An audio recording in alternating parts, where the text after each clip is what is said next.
Today's story is Mangbuseok Solhwa, The Waiting Stone. Let's listen together.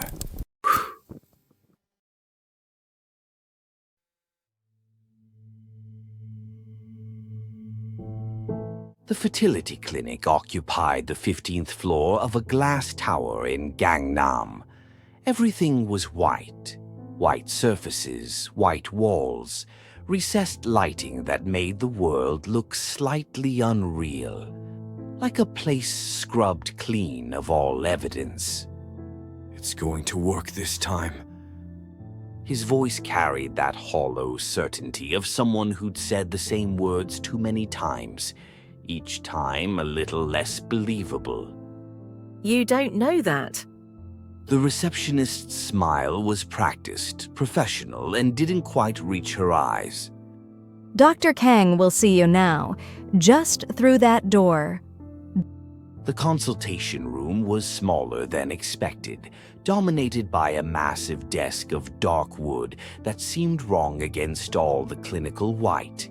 Behind it sat Dr. Kang, a woman in her 60s with perfectly styled gray hair and hands that moved with surgical precision as she arranged papers without looking at them. Please sit. I've reviewed your files. Your case is quite common, actually. The body's inability to hold on, to keep what it creates. There was something wrong about the way she said it, not sympathetic, clinical, like discussing a mechanical failure. We have a very high success rate with our specialized treatment. 98%. The other clinic said, The other clinics don't have our methods. Something in her tone made Hyun's skin crawl. Beside her, Ji-ho leaned forward, desperate. "What kind of methods?" Dr. Kang's smile was sharp and cold. The combination of cutting-edge reproductive technology and traditional approaches. Korea has a long history of fertility treatments that Western medicine dismisses as superstition. But superstition is just science we don't understand yet. She pulled out a glossy brochure. The photos showed happy couples holding babies, but something about their expressions was wrong. Too fixed, too bright. And their skin, in certain photos, their skin had a strange quality to it, almost grayish under the studio lighting. We have a retreat center. 3 weeks of intensive treatment in a completely controlled environment. The success rate is 98%. Every woman who completes the full treatment leaves pregnant. Every single one. That's impossible. No fertility clinic in the world has. Would you like to see for yourself? She turned her computer screen toward them. A video played without sound. Women in white robes walked through gardens, their movements slow and deliberate. Peaceful, serene. But as one turned toward the camera, Hyun saw her expression. A blankness that wasn't peace at all. It was absence, like looking at someone who'd been hollowed out and filled with something else. "Where is this place?" On the coast. Very private, very exclusive, very effective. Her fingers drummed once on the desk, 3 sharp knocks that sounded wrong in the quiet room. I should mention, the treatment requires both partners to attend. Full commitment. We found that pregnancy is not just a physical process, but a spiritual one. Both partners must be aligned. Both must learn to wait properly. She slid a thick contract across the desk. Hyun flipped through it. The language was dense, almost deliberately confusing, but certain phrases jumped out. Irrevocable consent, complete surrender of medical autonomy during treatment period, no communication with outside parties, legal waiver of liability for all outcomes. This seems extreme. We're just talking about fertility treatment. Pregnancy requires sacrifice. The body must give up its autonomy, must surrender to the process of holding and transforming. Surely you understand that by now, after everything you've lost. The words landed like a physical blow, high on thought of the blood, the cramping that had bent her double in bathroom stalls at work, the small, perfectly formed bodies that never drew breath, the weight of carrying death inside you while everyone around you asked when you were going to have children, as if it were a simple choice. When can we start? The retreat center was 4 hours from Seoul, perched on cliffs overlooking the East Sea. The van that picked them up had blackened windows. The driver never spoke, not once during the entire journey, not even when Hoon asked questions. He just drove in silence while the city fell away behind them, and the road narrowed to a single lane carved into the mountainside. What is that? The driver's eyes met hers in the rearview mirror. For the first time he spoke, his voice rough from disuse. Monument. Very old. Women used to come here to wait for their husband's safe return from sea. Some waited so long they forgot how to leave. The village would bring them food, but they wouldn't move from that spot. Just stood there, watching the horizon. Day after day, year after year. What happened to them? Eventually, they stopped moving altogether, stopped eating, stopped blinking. The village elders said they'd become part of the stone, that their bodies had transformed into monuments to devotion, that if you put your hand on the rock at night, you can still feel them waiting, feel their hearts beating inside the stone, slow and patient and eternal. He pulled up to the entrance and turned off the engine. In the sudden silence, Houn could hear the wind coming off the sea, and beneath it, something else. A low sound, almost like breathing. The sea keeps what it takes, but the stone keeps what waits. Dr. Kang stood at the entrance, flanked by 2 nurses in crisp white uniforms. Behind them, through the glass doors, Haeun could see other couples in the lobby. 6 or 7 of them, all with the same exhausted, desperate expressions. All with the same hollow eyes that came from too many losses, too many failures, too many prayers that went unanswered. Welcome. Please leave your phones and any electronic devices here. We find they interfere with the treatment process. The electromagnetic fields disrupt the body's natural receptivity. All of them. Complete isolation is necessary for the transformation to take hold. You'll understand soon. Haeun handed over her phone with reluctance. The nurse who took it smiled, but the expression never touched her eyes. Up close, Haeun could see that the nurse's skin had a strange texture, smooth but somehow wrong, like wax or polished stone. This way, please. Men's quarters are separate from women's. You'll see each other during group sessions. Wait. We can't stay together. The treatment works best when the feminine and masculine energies are allowed to concentrate separately. The waiting must be learned individually before it can be shared. Trust the process. Hyun watched Jeho disappear down a different corridor, his hand slipping from hers. The wrongness she'd felt in the consultation room intensified, blooming in her chest like something cold and dark. You're new. I'm Soyeon, room 12. Week 6. Hyun, room 14, day 1.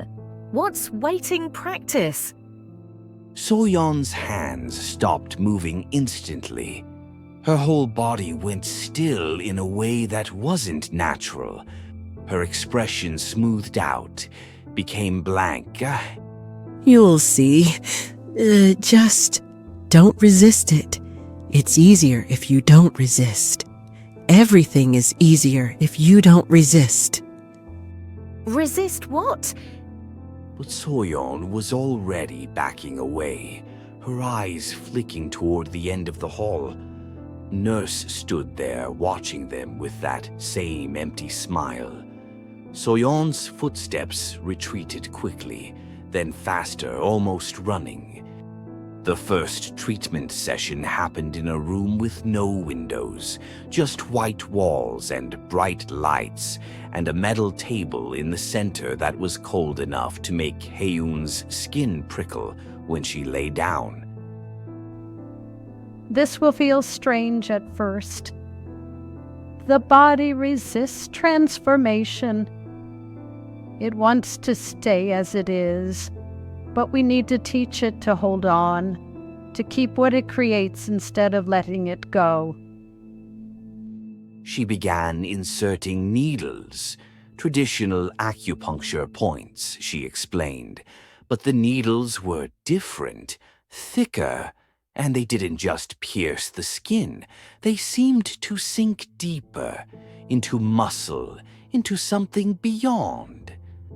Breathe deeply. Let yourself sink into the sensation.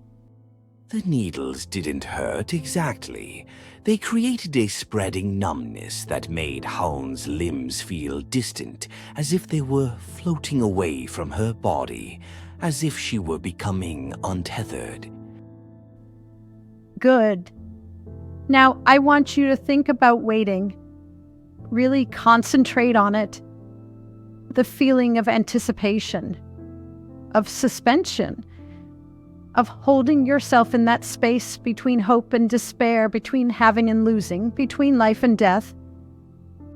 Hyun's mind drifted to the positive pregnancy tests and the surge of joy that felt dangerous, because she knew even then that it might be taken away, to waiting for the first ultrasound, the first heartbeat, praying it would be there, to the blood that always came eventually, no matter how careful she was, no matter how much she prayed, to waiting for test results, for bodies to heal, for permission to try again, for another chance that might never come.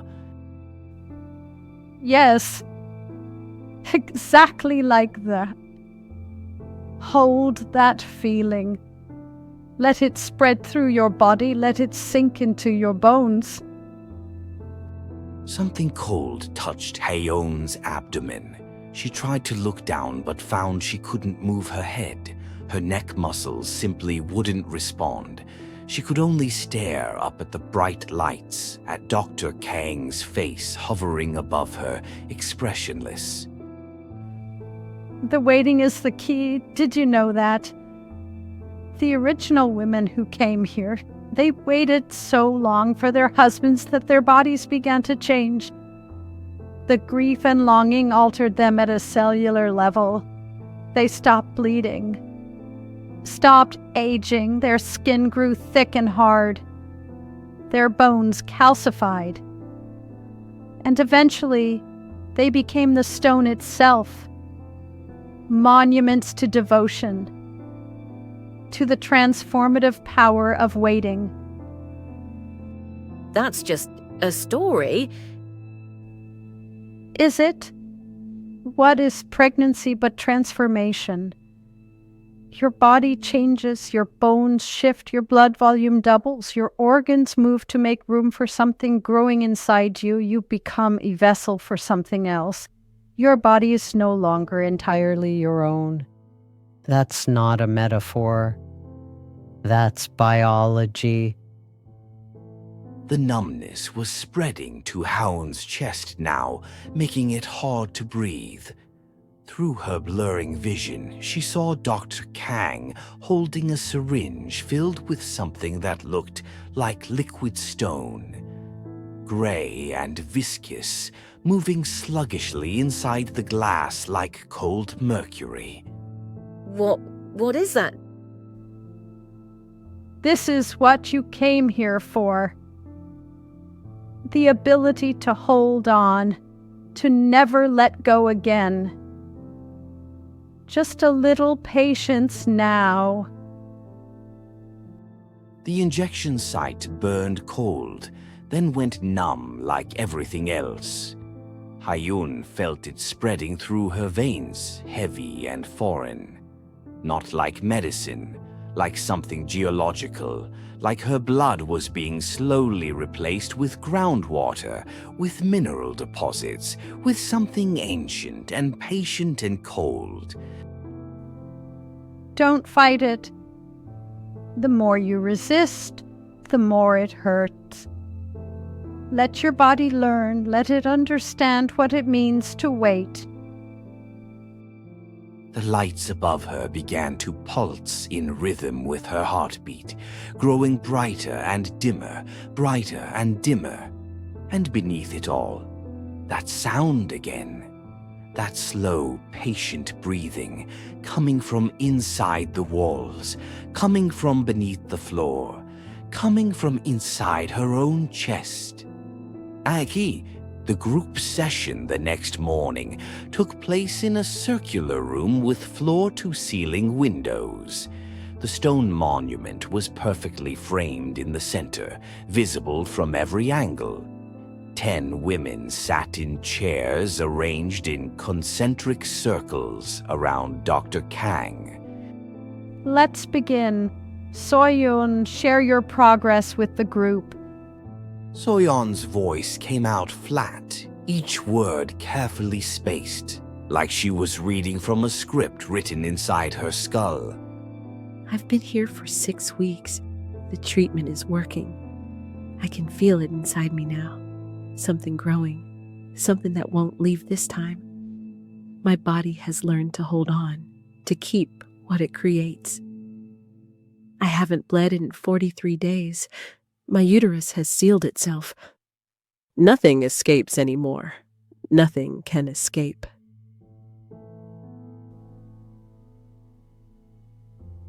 The waiting. The waiting is everything. The waiting is the point. The waiting is who I am now. I understand that. I accept it. I'm grateful for it. The other women nodded in perfect unison, like puppets on the same string. Hyun, you look troubled. Share with the group. I want to see my husband. The men have their own process. Their role is different, simpler.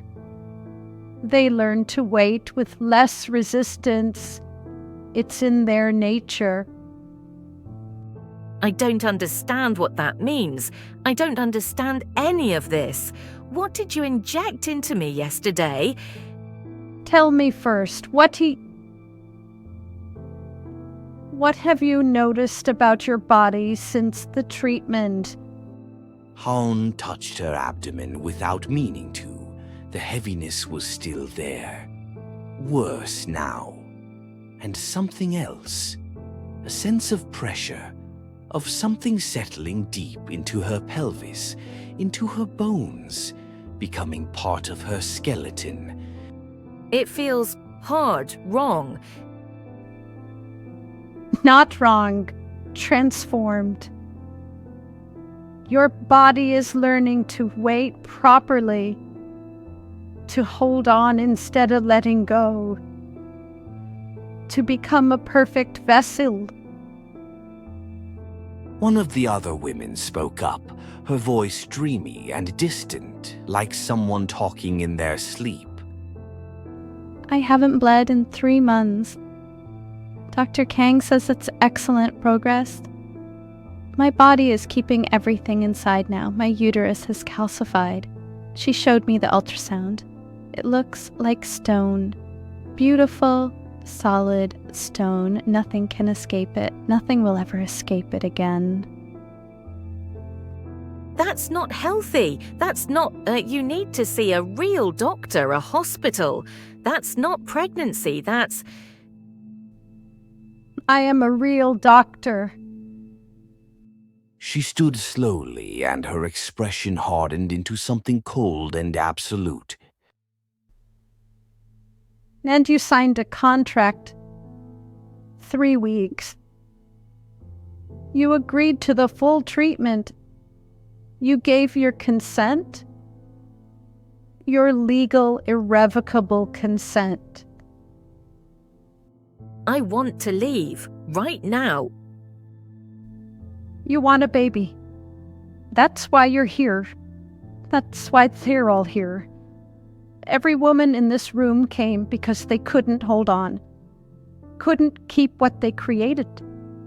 Their bodies kept letting go, kept expelling, kept rejecting. And I'm giving them what they want. The ability to hold on forever. She moved to the window, her silhouette dark against the bright sky. Below, the stone monument waited. Do you know what that stone really is? Not a monument. A woman, her name was Mariah. She waited 40 years for her husband to return from sea. 40 years standing on that cliff, watching the horizon. The village brought her food, but she wouldn't move, wouldn't blink. Just stood there, waiting. And slowly over the years, her body began to change. Her skin thickened, her bones fused, her blood slowed, and when she finally died, if you can call it dying, the doctors who examined her body found something remarkable. She turned back to face them, and her eyes were bright with something that might have been madness or genius or both.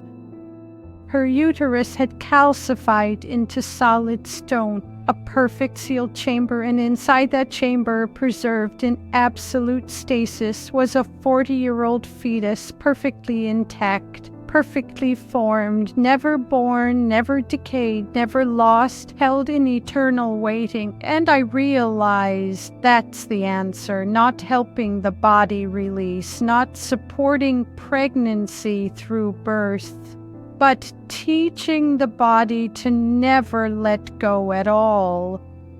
Someone made a small sound, a whimper or a sob cut short.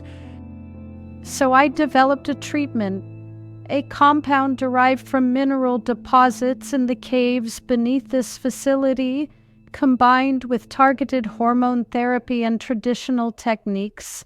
It teaches the body to calcify, to harden, to seal itself from within. And once the process is complete, we implant the embryos. They grow inside that sealed chamber, protected, perfect, eternal. They can't be born. If the body is sealed, they can't. They don't need to be born. They exist. They grow. They're alive inside their mothers forever. Isn't that what every mother wants? To never lose her child, to carry them forever safe and protected inside her own body. Her smile was radiant and terrible. 98% success rate. Every woman who completes my treatment leaves pregnant, and every one of them stays pregnant forever. No miscarriages, no stillbirths, no loss, just eternal motherhood. You're insane. I'm successful. Look at them. Heon looked around the circle.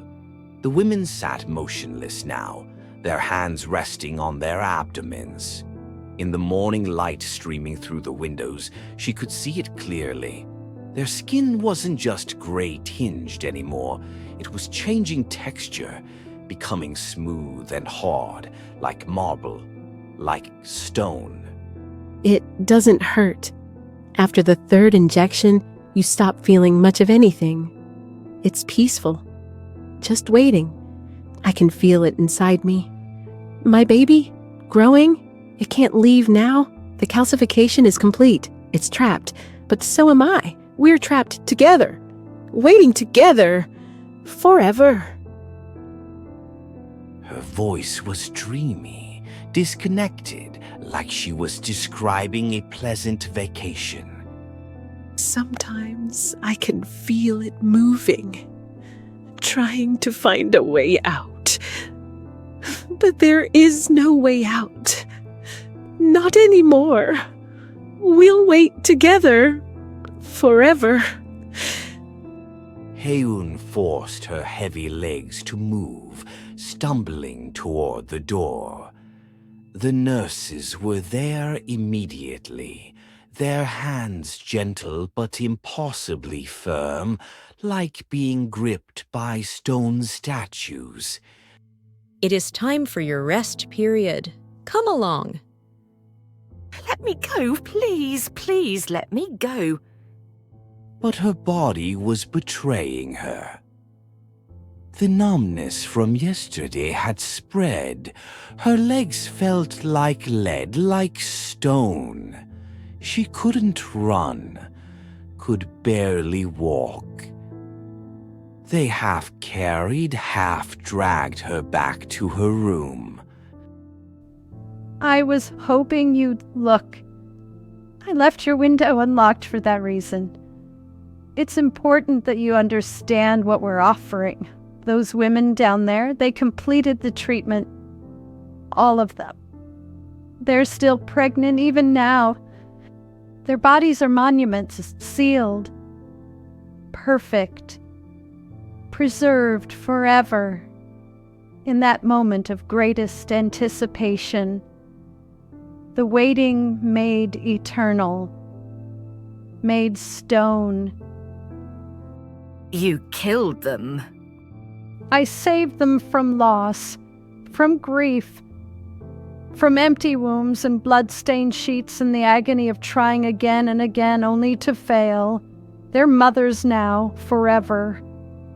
Their children are with them, inside them, perfect, protected, eternal. Isn't that what you want?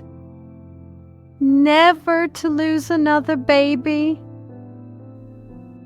She set down the tray. The syringe gleamed in the light. The liquid inside was darker than before, almost black. This is your second injection. After this, the calcification accelerates. By your fourth injection, your body will be ready. Sealed perfect. And then we'll implant the embryos we harvested from you and your husband when you arrived. 3 of them, all viable. All perfect.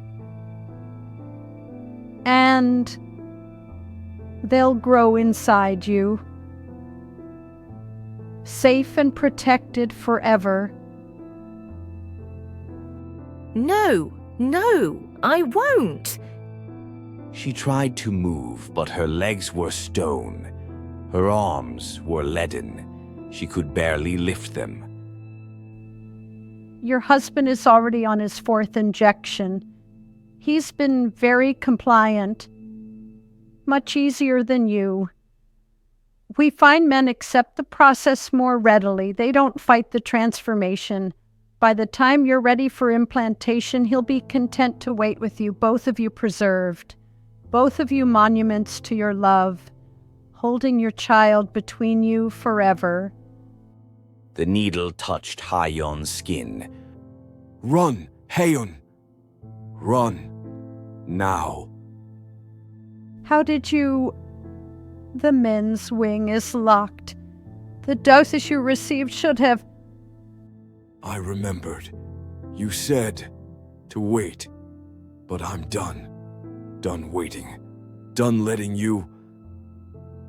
He lunged forward, slow but determined, crashing into Dr. Kang. The syringe flew from her hand, spinning through the air, shattering against the wall. Gray liquid splattered across the white surface like blood, like stone. Where it touched the wall, it began to spread, crystallizing, hardening. Jump. The water. Only way. We're too high. We'll die. Better than becoming stone. Better than waiting forever. His voice was fading with each word. The treatment was taking hold. She could see it happening in real time. His skin hardening, his joints stiffening, the stone creeping through his eyes, turning them from brown to gray to something dull and lifeless. Go, I'll hold them. Can't move much longer. Go, please. Haeyeon looked into his eyes and saw the stone spreading like ice across a window, replacing everything she knew, everything she loved. She kissed him once, quickly, tasting salt and fear and goodbye. I love you. I love you. I'm sorry. The wind howled through the open window. She climbed onto the ledge. Her legs barely supported her weight. Below, the sea churned dark and cold and violent against the rocks. If you jump, you'll lose everything. The treatment, the embryos. Your last chance, you'll be empty forever. Is that what you want? To be empty, to have nothing? Haeyeon looked back one final time. Jiho had collapsed, his body rigid, frozen in the position he'd fallen. His expression was locked somewhere between pain and peace. The nurses stood over him with another syringe, preparing to finish what they'd started. Look, your embryos, 3 of them, perfect, growing in the incubator. I can put them inside you right now. Today, they'll live this time. They'll stay. I promise you that. Just come down from the window. Haeyeon looked at the screen. 3 tiny clusters of cells, 3 possibilities. 3 lives that would never breathe or cry or see sunlight because Dr. Kang would seal them inside stone wombs, like the women below, like Jiho, like everyone who came here desperate and left as monuments to their own grief. I'm sorry. I'm so sorry. She didn't know if she was apologizing to the embryos, or to Jiho, or to herself, or to every version of herself that had wanted a baby so badly she'd signed away everything to try one more time. The water hit like concrete, like falling onto solid stone. Every bit of air exploded from her lungs. The cold was absolute. Not just cold, but the absence of warmth, the absence of life, the absence of everything except pain and pressure and the crushing weight of the sea.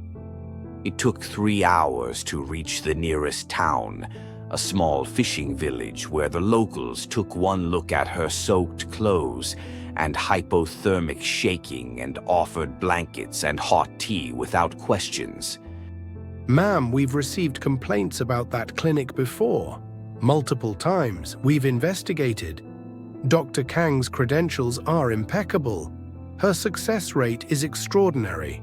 Her patients are grateful. Her methods are unconventional, yes, but legal and effective. Did you see the graves? The stone monuments around the building? Did you read the names and dates? Those are historical markers, ma'am, part of the local heritage site. The clinic was built around them as a tribute to the area's maritime history. They're protected cultural monuments. They're graves. Recent graves. Look at the dates. Check the names. Some of those women are from Seoul, from Busan. They came to the clinic and never left. Ma'am, I understand you're distressed, but those are centuries-old monuments. The dates you're referring to are memorial plaques placed by descendants. Now your husband is still at the facility. We called to check. He's chosen to continue treatment. He's an adult. We can't force him to leave. That wasn't him on the phone. He's not himself. The injections, they change you, they make you. Dr. Kang explained, hormone treatments can cause emotional instability, paranoia, delusions. She's very concerned about you. She's recommended immediate psychiatric evaluation. They drove her to a hospital in Seoul. Psychiatric hold, 72 hours. For her own safety, they said. Hyun spent weeks trying to find others. She searched online forums, support groups, anywhere someone might mention the retreat center. She found scattered references, women who'd gone and never returned, husbands who said their wives were still at the facility months or years later, testimonials that read like they'd been written by the same person. He's perfect now. The transformation is complete. We implanted the embryos this morning. All 3, they're growing beautifully. He'll be a father forever. He'll never meet his children, of course. Never hold them, never hear them cry. But he'll feel them growing inside him. Every day, every year, forever. The perfect reversal. Male pregnancy. A miracle of science and will. She leaned closer to the camera. The calcification is spreading differently in men. Faster in some ways. Slower in others. Very interesting data. Very valuable. We're learning so much. The video ended. 3 months after her escape, Hyun missed her period. Will it stay? There's no reason to think otherwise. Your numbers look excellent. Have you been under any unusual stress? Hyun laughed, a sound like breaking glass. No, nothing unusual.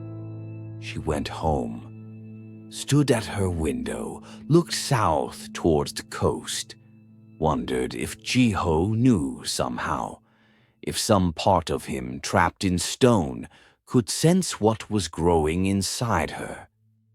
That's unusual. The placenta has attached very deeply. Abnormally deeply. It's almost embedded in the uterine wall, like it's growing into the tissue rather than just against it. Is that dangerous? It could be, we call it placenta accreta. Or, in severe cases, per creta, the placenta grows through the uterine wall. It can't be safely removed during delivery. Sometimes it requires a hysterectomy. We'll monitor it very closely. But Hyun had already seen the screen, the way the fetus seemed integrated into her tissue, not floating in amniotic fluid, but embedded, rooted, growing into her bones. On the coast, in a glass tower built around ancient stone, women stand at their windows. Some transformations can't be escaped.